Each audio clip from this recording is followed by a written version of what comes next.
Alright, so we're back with the Miata. Today is all about trying to figure out what exactly it needs. First thing to do, of course, is to get it up in the air and see what's going on with that differential. Well, we got it in the air and, well, it's always worse than you think. So let's have a look here. Now, of course we know about the busted differential, which you can see right there. But we've also got busted coil springs, which is not good. You can see kind of where it's snapped and they're sitting on each other, and then the other side it's the same story. We'll also be looking at shocks as well. You can see that it also busted the exhaust loose when it came down, so we'll probably be doing an exhaust on this thing. So we spent a considerable amount of time under there just kind of assessing the situation. Of course it's worse than we thought it was, like I said, but for now the first thing to do is just start disassembling. We're gonna get the wheels off, we're gonna get the brakes off it, and kind of go from there.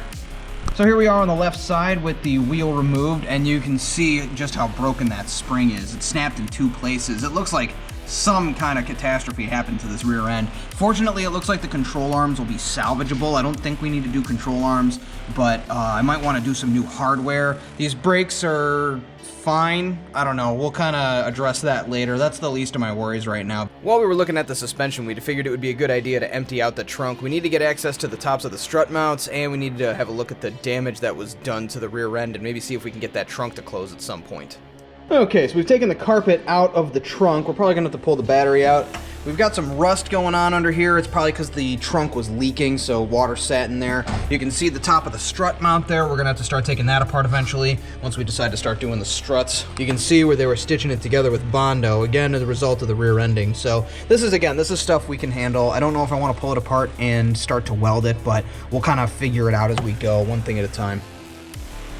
So we've got pretty much everything out of the trunk now, and it doesn't look like it's going to be too bad getting to the strut mount, even on this side with the gas tank filler in the way. I don't want to disassemble it. It looks like it's been replaced relatively recently, which is a good thing. I'm kind of happy about that. But next up, we got to probably start disassembling the brakes.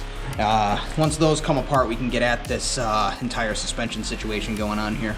I've had time to think about this, and what I think happened is the shocks actually went bad, which caused the back end to get kind of bouncy, which put a lot of unnecessary stress on those springs, which is what caused them to snap.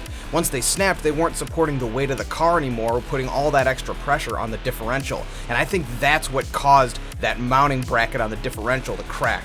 Well, I feel really accomplished tonight. We got a lot done. We've assessed a lot of our damage, and I'm gonna get a nice little comprehensive list going. We've got the brakes apart. We're gonna get ready to start taking apart the rest of the rear suspension.